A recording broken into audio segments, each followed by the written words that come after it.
কি 3 দিন ধরে কিছু খাচ্ছে না? ওই মেজদার মেজবুদ্ধির বুদ্ধিতে চলতে গিয়ে আমি আমার অমন দেবতুল্য দাদাকে অপমান করেছি। আমাকে তো ওরা শেষ করেইছে, এবার শেষ করতে চলেছে রাহুলকে।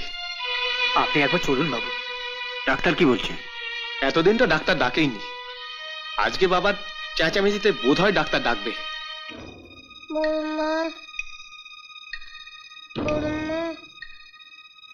ও তখন থেকে বিকারে ঘরে বড়মা বড়মা বলে ডাকছে।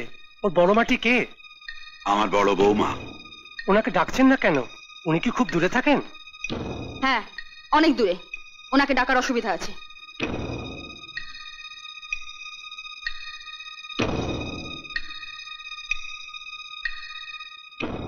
তিন দিন কিছু খায়নি বলছেন, জ্বরও দেখছে 105-এর উপরে।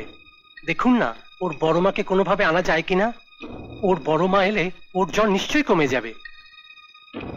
ওর বড় মাকে যদি ডাকবো তাহলে টাকা খরচ করে আপনাকে ডেকে এনেছি কেন? এমন ওষুধ দিন যাতে সেরে যায়। আপনি মিথ্যেই উত্তেজিত হচ্ছেন। কোনো খাবার না খেলে ওষুধ খেয়ে কোনো লাভ হবে না। ঠিক আছে, আপনি যান, আমরা সকালে অন্য ডাক্তার এনে দেখাবো। ও যদি কিছু খাবার না খায় কাল আপনাকে ডাক্তার ডাকতেই হবে, তবে তা ওর ডেথ সার্টিফিকেট নেওয়ার জন্য। ডাক্তারবাবু, আপনার টাকাটা রেখে দিন, কাল ওর সৎকারে কাজে লাগবে।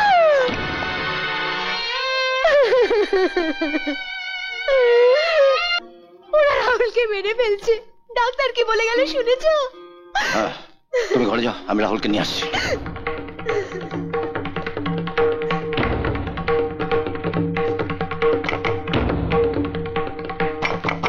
স্বপন, স্বপন, দরজা খোল। কি চাই? রাহুলকে দে। রাহুল তোমার ছেলে না। তবে চাইতে এসছো? কথা বাড়াস না, ওকে হাসপাতালে নিয়ে যেতে দে। ওকে না।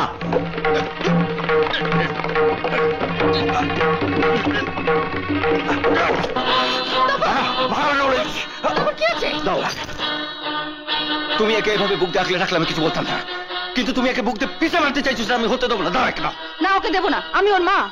মা হওয়ার যেই হওয়া দিয়ে দাও একে। না। দেবে না? না।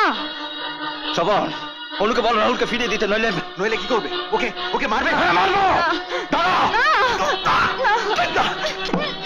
দেবো না। মা হওয়ার যেই হোক ছেলেকে মেরে ফেলার অধিকার। দাদা, দাদা ছাড়ো বলছি, ছাড়ো ছাড়ো। দাদা, দেশে কিন্তু এখন আইন আদালত আছে। হ্যাঁ, ওখানেই দেখা হবে।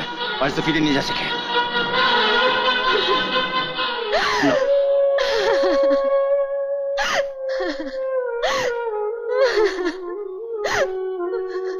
কতদিন দেখিনি তোমায়, ভালো হয়ে যাবে শোনা আমার।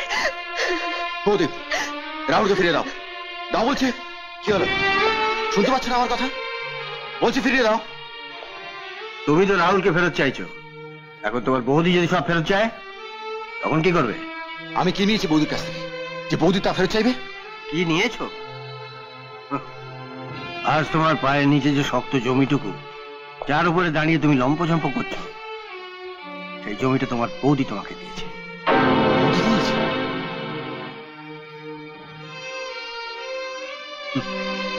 তোমার আর তোমার বউয়ের আজকে যে ঠাটবাট, সেটা তোমার বৌদির দোয়া। বৌদির দোয়া? হ্যাঁ, তোমার বৌদির দোয়া। যেদিন তোমরা প্রথমে বাড়িতে এসেছিলে সেদিন রাতে আমিও এসেছিলাম এ বাড়িতে। সেদিন তোমার বৌদি তোমার দাদাকে লুকিয়ে আমাকে অনুরোধ করেছিলেন আমি যেন আমার কোম্পানিতে তোমাকে একটা চাকরি দিই, এবং এও বলেছিলেন তার অনুরোধে তোমাকে আমি চাকরিটা দিচ্ছি, এটা যেন কেউ জানতে না পারে।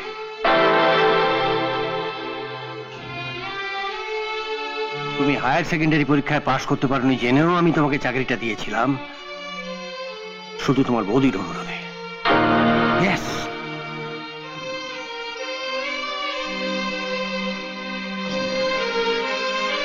চল কোথায় যাব? আমার বাড়ি। এত সুন্দর সুখের একটা সংসার ভাঙার কোনো অধিকার তো নেই। আয় আয়, যদি ভাঙতেই হয় তো আমার একটা সংসার আছে, সেটাকে টুকরো টুকরো করে ভাঙ। আমার বাবা মা যেখানে উপস্থিত আছেন সেখানে ওদের অনুমতি না নিয়ে কোথায় নিয়ে যাচ্ছেন অনুকে?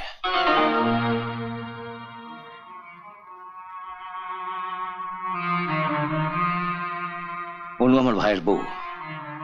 ও যদি কোনো ভুল বা অন্যায় করে তার বিচার করবে আমার বাবা মা, আপনি নন। যাও না, ওদিকে যাও।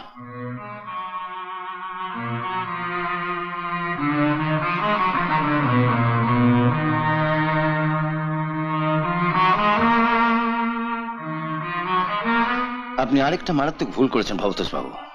ভুল? এই যে আপনি বললেন স্বপ্নের ঠাট মাঠ সবকিছুর বৌদির জন্য, এটা কিন্তু ঠিক নয়। ওর বৌদি ওকে চাকরিটা পেতে সাহায্য করছে ঠিকই, কিন্তু আপনার অফিসে গিয়ে ওর বৌদি তোর হয়ে কাজটা করে দিয়ে আসে না, কাজটা কিন্তু ওই করে।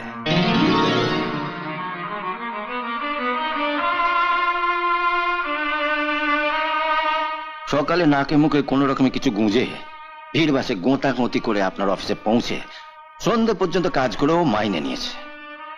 সুতরাং ঠান্ড বাট ওরই অর্জন করা, ওর বৌদির ধোয়া নয়।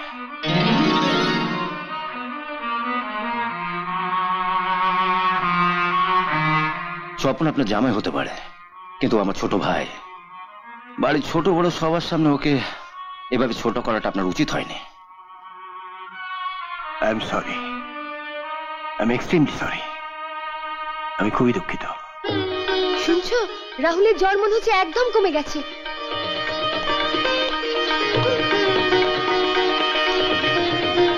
দাও, যাচ্ছিলে তাকে ফিরিয়ে দাও। দাঁড়া, আমি থাকতে আমার দাদু ভাই কার কাছে থাকবে তার বিচার করে তুই কে? দাদু ভাইকে নিয়ে ঝামেলাটা আমি বাঁধিয়েছিলাম, এর নিষ্পত্তি আমি করতাম। দেখ তো দাদু ভাই, তুই কোন মার কাছে থাকবি?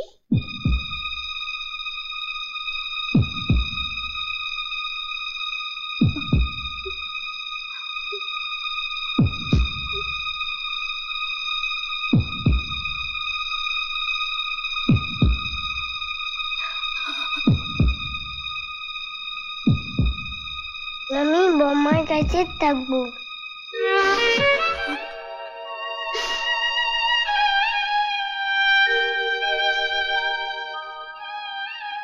দিদি, দিদি, ওকে একবার আমার কাছে দাও না।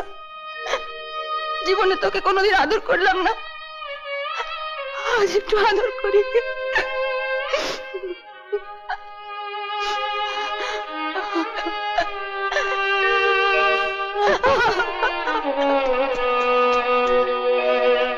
দিদি, আগে অনেক শর্ত করে ওকে তোমায় দিয়েছিলাম, আজ আজ সবার সামনে ওকে তোমায় দিচ্ছি, বিনা শর্তে। ও তোমার দিদি।